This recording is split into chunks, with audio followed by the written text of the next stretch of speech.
नमस्कार बच्चों, स्वागत है एक बार फिर आपका मैथ वाले गुरुजी चैनल पर। बच्चों, आज की इस वीडियो में आप देखेंगे फसल उत्पादन एवं प्रबंध, इस चैप्टर को देखेंगे। बच्चों, यदि आप श्रेष्ठा एग्जाम की तैयारी कर रहे हैं या इससे रिलेटेड किसी और एग्ज़ाम की तैयारी कर रहे हैं तो आपको बच्चों ये वीडियो पूरा देखनी चाहिए, क्योंकि इस चैप्टर से बच्चों आपको क्वेश्चन देखने को मिल ही जाएगा, इसकी गारंटी है बच्चों। ठीक है, तो देखिए यहाँ पर फसल किसी स्थान पर उगाए गए एक ही प्रकार के उपयोगी पौधों के समूह को फसल कहते हैं। गेहूं की फसल, आलू, प्याज, टमाटर जैसी सब्जियों की फसल, फलों तथा फूलों की फसल आदि। तो उम्मीद है यहाँ पर क्लियर हुआ होगा कि फसल किसे कहते हैं। ठीक है, भारत में फसलों को ऋतु के आधार पर हम दो वर्गों में बांट सकते हैं, रबी और खरीफ की फसल। तो देखो बच्चों, इससे इससे जुड़ा जो है वो क्वेश्चन आ ही जाता है, रबी और खरीफ फसल से जुड़ा। ठीक है, तो देखिए यहाँ पर सबसे पहला यहाँ पर है खरीफ फसल। ये खरीफ फसल कब से बोई जाती है? तो ये जून से अक्टूबर माह में होती है बच्चों।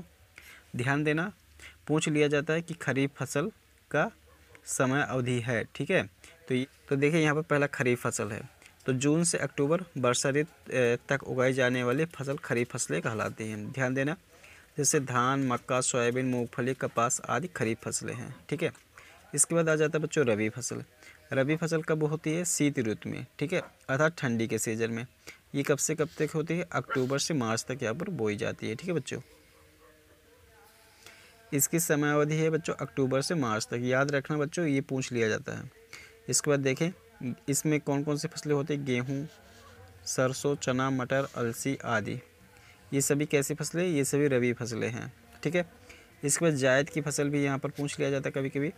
तो जायद की फसल ये किससे चलती है? मार्च से जून तक चलती है, मार्च से जून तक। इसमें जो फसल है वो कौन कौन से? खरबूज, तरबूज, मूंग, उड़द, सब्जी, ये सभी कैसी फसलें हैं? ये सभी जायद की फसलें हैं बच्चों। ठीक है, इसके बाद देखो फसल उगाने का क्रम। फसल उगाने के लिए सामयिक क्रियाकलाप या कार्य कृषि पद्धतियाँ निम्नलिखित हैं। सबसे पहले क्या किया जाता है यहाँ पर बच्चों? फसल उगाने का क्रम जो होता है उसमें सबसे पहले मिट्टी तैयार किया जाता है, फिर बुआई कर दी जाती है, फिर खाद एवं उर्वरक दे दिया जाता है, फिर जो होता है चौथे नंबर पर बच्चों सिंचाई होती है, और पाँचवें नंबर खरपतवार से सुरक्षा होती है, और छठे नंबर पर कटाई होती है, और सातवें नंबर में भंडारण हो जाता है बच्चों। ठीक है, तो ये चीज़ें हैं, ये क्रम है। ठीक, तो देखिए यहाँ पर इसको भी बच्चों तैयार करना होता है। ठीक है, इसको कि फसल उगाने का क्रम क्या है। तो सबसे पहले मिट्टी तैयार करना, फिर बुआई, फिर खाद देना, फिर पानी देना, फिर खरपतवार सुरक्षा, कटाई, भंडारण, ये है। ठीक है, विभिन्न प्रकार की मिट्टी व उसके लिए उपयुक्त फसल। तो यहाँ पर देखो बलुई मिट्टी। बलुई मिट्टी के लिए क्या क्या हो जाएगा बच्चों? इसमें बालू की मात्रा अधिक होती है। यह मिट्टी तरबूज, खरबूज, मक्का, बाजरा आदि के लिए उपयुक्त है। चिकनी मिट्टी देख लो। चिकनी मिट्टी दूसरा बच्चों, इस मिट्टी में बालू की मात्रा कम तथा मिट्टी की कण छोटे होते हैं, तथा मिट्टी के कण छोटे होते हैं। यह मिट्टी धान, सनई, कपास, ठीक है, कपास की खेती के लिए उपयुक्त होती है। ठीक है, यह उपयुक्त है। इसके बाद दोमट मिट्टी देख ले बच्चों। दोमट मिट्टी यहाँ पर ये मिट्टी जो होती है बच्चों वो बलुई तथा चिकनी मिट्टी का मिश्रण, बलुई तथा चिकनी मिट्टी का मिश्रण दोमट मिट्टी कहलाता है। दोमट मिट्टी गेहूँ, चना, मटर, टमाटर आदि के लिए उपयुक्त है। तो यहाँ पर ये दोमट मिट्टी किस फसल के लिए उपयुक्त है, ये चीज़ें पूछ लिया जाता है। ठीक है, तो ये ध्यान रखना है कि दोमट मिट्टी में ज़्यादातर गेहूँ, चना, मटर, टमाटर आदि के लिए ये उपयुक्त है दोमट मिट्टी। इसको जुताई देखें। जुताई है मिट्टी को उलटने, पलटने एवं पोला करने की प्रक्रिया जुताई कहलाती है। जुताई में हल, कुदाल, यहाँ पर हल, कुदाल, कल्टीवेटर आदि का प्रयोग किया जाता है। जुताई करते समय मिट्टी तैयार करना और उसे समतल करना आवश्यक है। इस कार्य के लिए हल तथा पाटल का उपयोग किया जाता है। हल तथा पाटल का उपयोग, पाटल का मतलब बच्चों ये बराबर करने के लिए पाटल का उपयोग किया जाता है, और जुताई करने के लिए हल का प्रयोग किया जाता है बच्चों। ठीक है, तो ये चीज़ ध्यान रखना है। पाँचवा नंबर में देखो बुआई। बीजों को उचित गहराई पर बोना तथा उनके बीच उचित दूरी रखना अच्छी उपज के लिए आवश्यक है। बीजों को अच्छी किस्म का चयन करके स्वस्थ बीजों को बोया जाता है।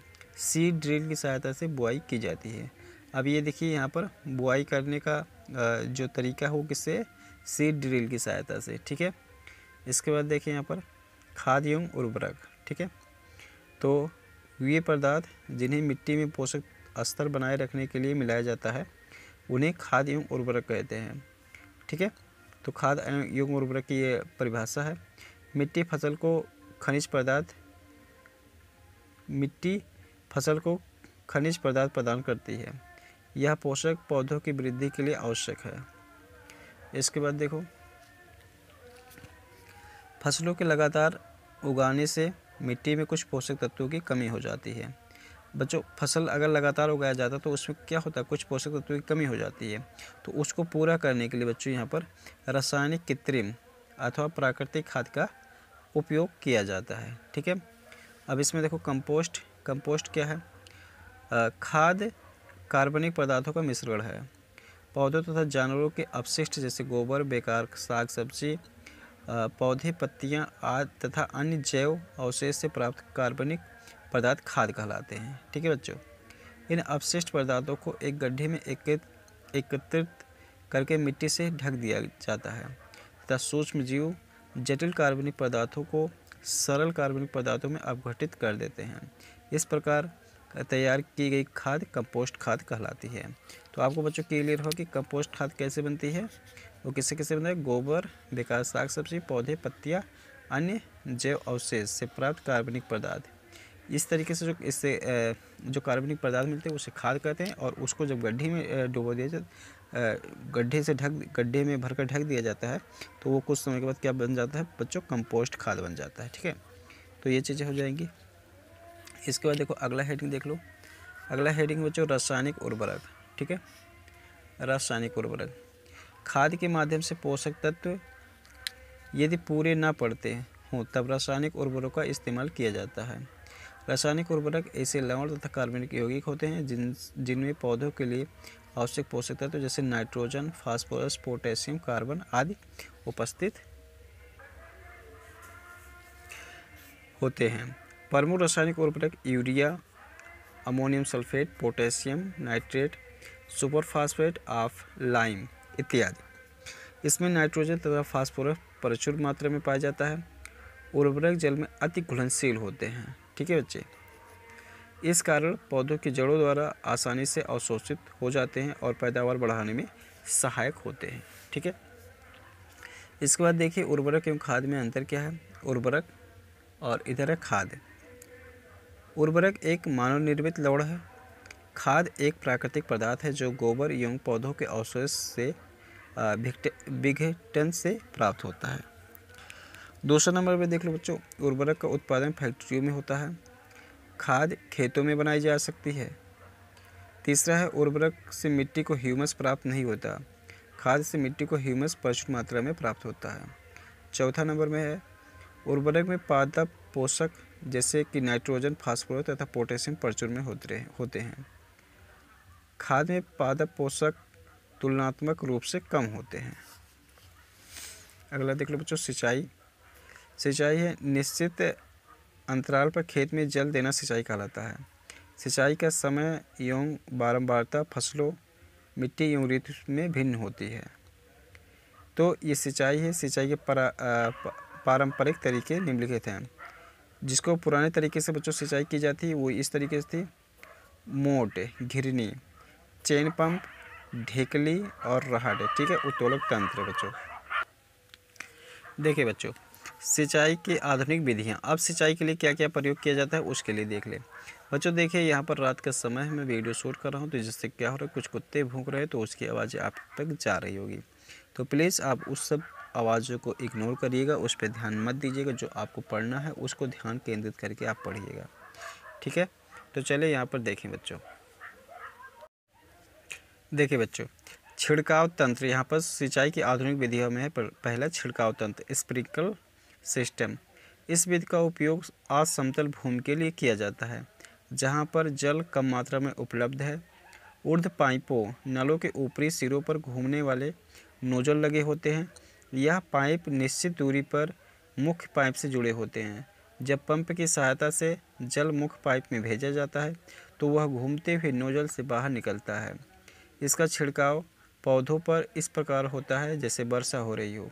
छिड़काव लान, कॉफ़ी की खेती एवं कई अन्य फसलों के लिए अत्यंत उपयोगी है। तो क्वेश्चन आ जाएगा कि छिड़काव तंत्र का प्रयोग क्यों किया जाता है। तो ये बच्चों आज समतल भूमि पर सिंचाई करने के लिए छिड़काव तंत्र इसका प्रयोग किया जाता है बच्चों, ठीक है। इसके बाद देखिए अगला ड्रिप तंत्र है। इस विधि में जल बूंद बूंद करके सीधे पौधों के जड़ों में गिरता है, अतः इसे ड्रिप तंत्र कहते हैं। फलदार पौधों, बगीचों एवं वृक्षों को पानी देने का यह सर्वोत्तम तरीका है। इससे पौधों को बूंद बूंद करके जल प्राप्त होता है, ठीक है बच्चों। यहाँ पर एक ऐसा सिस्टम है कि ऐसे क्या होता है, पेड़ के बगल बगल में ऐसे पाइप एक गुजारा जाता है बच्चों, और उसी में जड़ के पास एक छेद होता है और उससे पानी टिप टिप टिप टिप करके गिरता रहता है, अर्थात यहाँ पर पानी वेस्ट नहीं होता है। इसके बाद देखिए बच्चों हेडिंग है खरपतवार। खेत में कई अन्य अवांछित पौधे प्राकृतिक रूप से फसल के साथ उगा जाते हैं। इन अवांछित पौधों को खरपतवार कहते हैं। खरपतवार हटाने को निराई कहते हैं। निराई आवश्यक है क्योंकि खरपतवार जल, पोषक, जगह और प्रकाश की स्पर्धा कर फसल की वृद्धि पर प्रभाव डालते हैं बच्चों। निराई इसलिए भी आवश्यकता है क्योंकि यहाँ पर क्या होता है कि पौधों में जल, पोषक और जगह, वहाँ पर जो स्पेस होता है और प्रकाश वहाँ पर सही मात्रा में मिल पाती है, जिससे क्या होता है यहाँ पर बच्चों फसल की वृद्धि अच्छी होती है, ठीक है। रसायनों के उपयोग से भी खरपतवार नियंत्रण किया जाता है, जिन्हें खरपतवार नाशी कहते हैं, जैसे 2,4-D बच्चों। ये एक केमिकल है जिससे क्या होता है खरपतवार जो है वो नष्ट किए जाते हैं। खेतों में इनका छिड़काव किया जाता है जिससे खरपतवार पौधे मर जाते हैं, परंतु फसल को कोई हानि नहीं होती। कटाई। कटाई का अर्थ है पकी हुई फसल को हाथों या मशीन से काटना। दानों को भूसे से अलग करना थ्रेसिंग कहलाता है, ठीक है। इसके बाद अगला है बच्चों भंडारण। किसान अपनी फसल उत्पादन का भंडारण जूट के बोरों, धातु के बड़े पात्र में करते हैं, परंतु बीजों का बड़े पैमाने पर भंडारण साइलो और भंडार गृहों में किया जाता है, जिससे उनको पीड़कों जैसे चूहे एवं कीटों से सुरक्षित रखा जा सके बच्चों, ठीक है। आइए कुछ क्वेश्चन देख लेते हैं यहाँ पर। देखिए बच्चों यहाँ पर पहला क्वेश्चन है कि भारत में फसलों को ऋतु के आधार पर सामान्यतः 2 भागों में बांटा जाता है, रबी और खरीफ फसल। इन फसलों के संदर्भ में निम्नलिखित कथनों पर विचार कीजिए। पहला, खरीफ की फसलें ग्रीष्म ऋतु में बोई जाती हैं, जो कि बच्चों गलत है। खरीफ की फसलें वर्षा ऋतु में बोई जाती हैं। रबी की फसलें शीत ऋतु में उगाई जाती हैं। हाँ, तो रबी की फसलें बच्चों शीत ऋतु में उगाई जाती है, ये सही है। तो यहाँ पर देखो ऑप्शन क्या दिया गया है कि उपरोक्त कथनों में से कौन सा या से सही है। तो केवल एक तो गलत है बच्चों, केवल 2 ये वाला सही है, बी वाला ऑप्शन सही हो जाएगा बच्चों, ठीक है। 2 वाला ऑप्शन सही हो जाएगा। इसके बाद देखो दूसरा क्वेश्चन है जैविक खाद के संदर्भ में निम्नलिखित कथनों पर विचार कीजिए। तो पहला ऑप्शन है इससे मिट्टी के जल धारण क्षमता में वृद्धि होती है। इससे मिट्टी भुरभुरी एवं सरंध्र हो जाती है। इससे मित्र जीवाणु की संख्या में वृद्धि हो जाती है। तो यहाँ पर बच्चों देखिए यहाँ पर दिया हुआ ए ऑप्शन केवल 1, बी में दिया हुआ है केवल 1 और 2 दिया हुआ बच्चों, और यहाँ सी में दिया हुआ केवल 1 और 3, और डी में दिया हुआ 1, 2, 3। तो यहाँ पर बच्चों जैसा कि आप लोग देख पा रहे होंगे, यहाँ पर निष्कर्ष अगर निकालेंगे तो जैविक खाद से ये सभी चीज़ें होती हैं, ठीक है। तो यहाँ कुल मिला के ये बच्चों डी वाला ऑप्शन सही हो जाएगा, ठीक है। तीसरा नंबर क्वेश्चन देखो, कार्ड लीवर तेल में विटामिन डी अधिक मात्रा में पाया जाता है। ये कार्ड लीवर तेल निम्नलिखित में से किस जीव से प्राप्त किया जाता है। तो देखिए बच्चों यहाँ पर ऑप्शन है ए में है मेढक, बी में है मछली, सी में है सर्प और डी में है इनमें से कोई नहीं। तो इसमें कार्ड लीवर तेल में विटामिन डी अधिक मात्रा बच्चों ये मछली में पाया जाता है बच्चों, ठीक है। चौथा नंबर में देखो, सिंचाई की आधुनिक विधियों के बारे में निम्नलिखित पर विचार कीजिए तथा असत्य कथन की पहचान करें। सिंचाई की आधुनिक विधियों के बारे में निम्नलिखित कथन पर विचार कीजिए तथा असत्य कथन की पहचान कीजिए। छिड़काव तंत्र का उपयोग असमतल भूमि के लिए उचित है जहां जल कम मात्रा में उपलब्ध है। तो ये तो सही है बच्चों। छिड़काव विधि बलुई मिट्टी के लिए अत्यंत उपयोगी है। सी में है ड्रिप तंत्र में जल बूंद बूंद पौधों की जड़ों में गिरता है, इसलिए यह फलदार पौधों बगीचों में पानी देने का सर्वोत्तम तरीका नहीं है।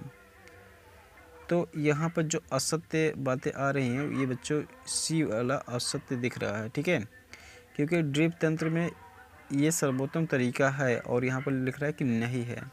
तो यहाँ चौथे का जो सही हो जाएगा वो बच्चों ये सी वाला ऑप्शन सही हो जाएगा, ठीक है। अगला क्वेश्चन देखेंगे 5वां नंबर में, खरपतवार से सुरक्षा के संबंध में निम्नलिखित कथनों पर विचार कीजिए। तो खरपतवार हटाने का सर्वोत्तम समय उनके पुष्पण एवं बीज बनने से पहले का होता है। दूसरा में खरपतवार नाशी के छिड़काव का सर्वोत्तम समय खरपतवार के पुष्पण एवं बीज बनने के बाद होता है। तो यहाँ पर जो हो जाएगा 5वां में, ये देखो ये बच्चों खरपतवार हटाने का सर्वोत्तम समय उनके पुष्पण एवं बीज बनने से पहले होता है। ये वाली चीज़ें बच्चों सही दिख रही हैं। तो इसमें जो सही दिख रहा है बच्चों, और खरपतवार नाशी के छिड़काव का सर्वोत्तम समय खरपतवार के पुष्पण एवं बीज बनने के बाद का होता है। तो ये बी वाला ऑप्शन सही हो जाएगा बच्चों, ठीक है। 5वीं का बी वाला ऑप्शन सही हो जाएगा, केवल दूसरा नंबर। 6वां नंबर देखो, अदरक के प्रवर्धन में आमतौर पर किसे उपयोग किया जाता है। तो अदरक के प्रवर्धन में आमतौर पर किसे उपयोग किया जाता है। तो यहाँ पर बच्चों ये उपयोग किया जाता है इसके तना के प्रकंद को, ठीक है। इसके बाद देखें 7वां नंबर में, जैव खाद के संदर्भ में निम्नलिखित में से कौन सा कथन सही नहीं है। यह मृदा की जलधारिता क्षमता को बढ़ा देती है, इसमें सभी पादप पोषक संतुलित मात्रा में होते हैं, यह मृदा को ह्यूमस प्रदान करती है, इससे मृदा की बनावट बेहतर हो जाती है। तो यहाँ पर बच्चों ये देखो बी वाला ऑप्शन सही हो जाएगा, क्योंकि इसमें सभी पादप पोषक संतुलित मात्रा में होते हैं। तो यहाँ पर बच्चों थोड़ा सा कम मात्रा में होता है, इसलिए ये जो हो जाएगा वो बच्चों ये बी वाला ऑप्शन सही हो जाएगा। 8वां नंबर में देखो बच्चों, 8वां नंबर में है, अनाज से भूसी चोकर को अलग करने की प्रक्रिया के लिए प्रयोग किए जाने वाला शब्द है बच्चों। तो यहाँ पर अनाज को भूसी चोकर से अलग करना ये फटकना हो जाता है, फटकना ऑप्शन सही हो जाएगा। नीचे दिए गए कथनों को पढ़िए। बीजों के अंकुरण के लिए आर्द्रता की आवश्यकता होती है, ये तो सही है। पौधे पोषकों का अवशोषण अधिकांशतः घुली हुई अवस्था में करते हैं। पौधे पोषकों का अवशोषण अधिकांशतः घुली हुई अवस्था में करते हैं।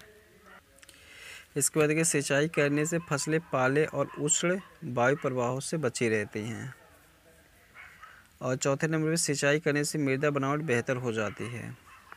तो कह रहा है कि कथनों के उस समुच्चय को चुनिए जिसमें संकेत मिलता है कि फसलों की सिंचाई की क्यों आवश्यकता होती है। तो यहाँ पर मैंने बच्चों जो फर्स्ट वाला ऑप्शन बताया इसमें दिया था, पहला और दूसरा, ठीक है, वही वाला ऑप्शन सही हो जाएगा, अर्थात ए वाला ऑप्शन सही हो जाएगा बच्चों, फर्स्ट और सेकेंड वाला, ठीक है। 10 नंबर देखो, उर्वरकों के संदर्भ में कौन सी बात सही नहीं है। ये उपज बढ़ा देते हैं, इनके अत्यधिक प्रयोग करने से मृदा में पोषकों का संतुलन बिगड़ जाता है, आमतौर से ये कम मात्रा में उपयोग किए जाते हैं, या ये पर्यावरण हितैषी नहीं है। तो यहाँ पर बच्चों ये डी वाला ऑप्शन सही हो जाएगा कि ये पर्यावरण हितैषी नहीं होते हैं। उर्वरक बच्चों ये पर्यावरण हितैषी नहीं होते हैं। तो उम्मीद करता हूँ बच्चों आप लोग को इतनी आज का ये क्लास अच्छा लगा होगा। अच्छा लगा है तो वीडियो को लाइक ज़रूर करें, अगर नए हैं तो चैनल को सब्सक्राइब भी करें, जिससे आपके एक सब्सक्राइबर से, आपके एक लाइक से बच्चों ये चैनल आगे जाएगा और मैं आपके लिए और भी बेहतर तरीके से मेहनत कर पाऊँगा। तो उम्मीद करता हूँ कि बच्चों इतना काम आप ज़रूर करेंगे। अंत में वीडियो देखने के लिए धन्यवाद।